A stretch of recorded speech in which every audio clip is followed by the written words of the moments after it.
Hello everybody, today I am going to give the presentation. Our first topic will be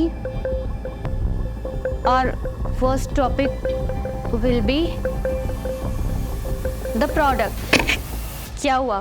presentation देने से पहले ही पसीने छूट गए? थम जाओ और ये वीडियो देख लो, क्योंकि इस वीडियो में हम यही सीखने वाले हैं कि प्रेजेंटेशन देते कैसे हैं, वो भी इंग्लिश में। वीडियो शुरू करने से पहले अगर आप हमारे साथ जुड़ना चाहते हैं तो फटाफट से डिस्क्रिप्शन में दिए गए फॉर्म को फिल करो, और हाँ, जाने से पहले वीडियो की पीडीएफ डिस्क्रिप्शन से डाउनलोड करना मत भूलना। Let's get started. प्रेजेंटेशन देने से पहले सबसे जरूरी चीज जो हमें याद रखनी है वो है हमारा इंट्रोडक्शन। कई सारे लोग प्रेजेंटेशन देने से पहले इंट्रोड्यूस करना तो भूल ही जाते हैं, तो सबसे पहला फ्रेज जो हम यूज करेंगे वो है ये। शुरू करने से पहले मुझे खुद को इंट्रोड्यूस करने दो। To begin with, let me introduce myself. Next, हम प्रेजेंटेशन में किस टॉपिक पर बात करने वाले हैं उसका हमें ओवरव्यू देना है। उसके लिए हम इस सेंटेंस का यूज करेंगे। I'll provide an overview of the presentation. Presentation का एक ओवरव्यू मैं दूंगा। अगला वर्ड है की पॉइंट्स, यानी कि वो मेजर पॉइंट्स जिसके बारे में हमें प्रेजेंटेशन में बात करनी है और जिसे हमें कवर करना है। सेंटेंस है let's focus on the key points. हमारा फोकस मेन पॉइंट्स पर होना चाहिए, मेजर पॉइंट्स पर होना चाहिए। अगला वर्ड है विजुअल एड्स। विजुअल एड्स वो चीजें होती हैं जहां पर हम सामने वाले को कुछ दिखाकर समझाते हैं। फॉर एग्जाम्पल, वो पिक्चर्स हो सकते हैं, चार्ट्स हो सकते हैं, पीपीटीज हो सकते हैं या डायग्राम्स हो सकते हैं। For example, I'll use visual aids to illustrate. मैं आपको समझाने के लिए, एग्जाम्पल देने के लिए विजुअल एड्स का यूज करूंगा। अगला वर्ड है स्टैटिस्टिक्स। कई बार प्रेजेंटेशन में हमें आंकड़े दिखाने होते हैं। आंकड़ों का मतलब है स्टैटिस्टिक्स। फॉर एग्जाम्पल, अगर आपको कहना हो कि नए आंकड़ों के अनुसार मैं ये प्रेजेंटेशन दे रहा हूं, तो आप सेंटेंस इस तरह से स्टार्ट करोगे, according to the new statistics I am providing this presentation. Next word जो प्रेजेंटेशन में काफी बार यूज होता है इज ग्राफ। आपको कई बार प्रेजेंटेशन में ग्राफ्स दिखाना होता है, जिसके लिए आप इस सेंटेंस का यूज करोगे। Let's take a look at the graph. Graph को जरा गौर से देखते हैं। अगला वर्ड है ट्रेंड्स। मान लो नए चल रहे कोई ट्रेंड्स आपको प्रेजेंटेशन में दिखाने हैं, तो उसके लिए आप सेंटेंस को इस तरह से शुरू कर सकते हो, दीज ट्रेंड्स इंडिकेट। ये ट्रेंड्स क्या दर्शाता है। नेक्स्ट वर्ड है कंपैरिजन, यानी कि तुलना। मान लो आपको कहना हो कि पिछले साल के कंपैरिजन में तुलना में इस साल हमने ज्यादा वृद्धि, ज्यादा ग्रोथ देखी है, तो उसे आप इंग्लिश में कैसे कहोगे? In comparison to last year, this year we have seen a growth. अगला वर्ड है एनालिसिस, जिसका मतलब है किसी चीज का विश्लेषण करना। For example, upon closer analysis we can conclude that. हम कंक्लूजन कैसे करेंगे? एनालिसिस को देखते हुए। अगला वर्ड है प्रभाव, यानी कि इम्पैक्ट। फॉर एग्जाम्पल, अगर आपको कहना हो कि इस चीज का काफी ज्यादा इंपॉर्टेंट प्रभाव पड़ेगा, तो उसे आप इंग्लिश में कैसे कहोगे? आप यूज करोगे ये sentence, this will have a significant impact on. जो भी चीज है आप वहां ऐड कर सकते हो। अगला वर्ड है बेनिफिट्स, यानी कि लाभ। सेंटेंस स्टार्ट करने के लिए आप इस फ्रेज का यूज करोगे, one of the key benefits is, जिसका मतलब है सबसे इंपॉर्टेंट बेनिफिट, लाभ जो है वो ये है।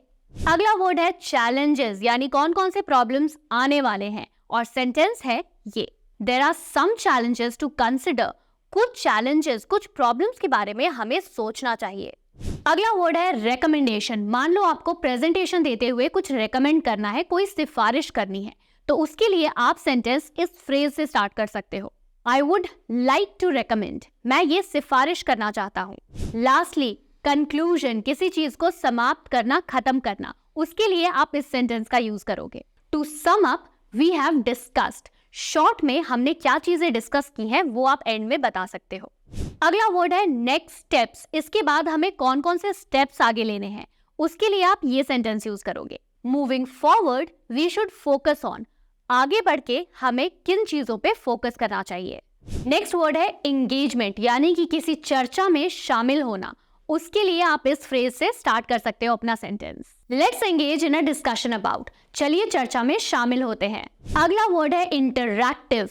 आपको अपने प्रेजेंटेशन को बहुत ज्यादा इंटरैक्टिव बनाना है, उसके लिए आपको इस फ्रेज का यूज करना चाहिए, the presentation will be interactive, so please feel free to ask your questions. Presentation बहुत ही इंटरैक्टिव होगा, दोनों तरफ से बातें होंगी, तो आपके जो भी क्वेश्चंस हैं, जो भी आप पूछना चाहते हो, वो फ्रीली मुझसे पूछ सकते हो।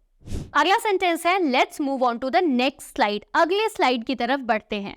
अगर मान लो आपको स्क्रीन पे कुछ दिखाना है तो आपको ये फ्रेज यूज करना है, as you can see on the screen the numbers have increased. जैसा कि आप स्क्रीन पे देख सकते हैं, नंबर्स इंक्रीज हो गए हैं। मान लो आपको प्रेजेंटेशन में सबका ध्यान किसी एक पर्टिकुलर चीज के ऊपर खींचना है, तो आप इस सेंटेंस का यूज करोगे, I'd like to draw your attention to this particular detail। आपका ध्यान मैं इस स्पेसिफिक डिटेल की तरफ खींचना चाहूंगा। अगला वर्ड है क्लैरिफिकेशन। मान लो किसी को कोई पॉइंट समझ में नहीं आया और आप चाहते हो कि वो आपसे पूछे, तो आप इस सेंटेंस का यूज कर सकते हो, if you need any clarification please do not hesitate to ask. अगर तुम्हें कोई क्लैरिटी चाहिए, कुछ पूछना है, तो प्लीज बेझिझक मुझसे पूछो। अगला वर्ड है डेमोन्स्ट्रेशन। डेमोन्स्ट्रेट का मतलब होता है किसी चीज को दिखाना, और आप इसके लिए इस फ्रेज का यूज करोगे। मान लो कोई प्रोडक्ट है और आपको सबको मीटिंग में उस प्रोडक्ट को दिखाना है, तो आप कहोगे now let me demonstrate how it works. अब मुझे दिखाने दीजिए कि ये कैसे काम करता है।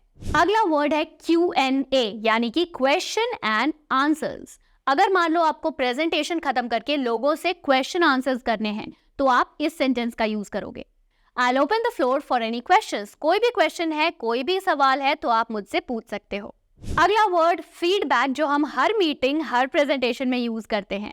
Your feedback is valuable for us। आपका फीडबैक हमारे लिए बहुत कीमती है। अब प्रेजेंटेशन एंड करने के टाइम पे हमें यूज करना है ये फ्रेज, अपना टाइम देने के लिए शुक्रिया, thank you for your time. Presentation खत्म करते हुए क्लोजर पे हमें इस सेंटेंस का यूज करना है, That concludes my presentation। मेरा प्रेजेंटेशन अब खत्म हो रहा है, समाप्त हो रहा है। लास्टली कंक्लूजन बताते हुए आप इस फ्रेज को यूज करोगे, in conclusion our strategy is. Conclude करते हुए हमारी स्ट्रैटेजी क्या है। एंड लास्टली हमें सबको ये बताना है कि आज के पूरे प्रेजेंटेशन की समरी क्या है, तो उसके लिए हम इस सेंटेंस का यूज कर सकते हैं, to summarise these are the main takeaways. आज की मीटिंग के सबसे इंपॉर्टेंट पॉइंट्स ये हैं।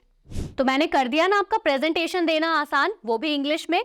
तो जाने से पहले आपको फिर से रिमाइंड करना चाहूंगी कि वीडियो के नोट्स आपको पीडीएफ के फॉर्म में डिस्क्रिप्शन में मिल जाएंगे, और जाने से पहले हमसे जुड़ने के लिए डिस्क्रिप्शन में दिए गए फॉर्म को जरूर फिल करना। हम मिलेंगे अगली वीडियो में।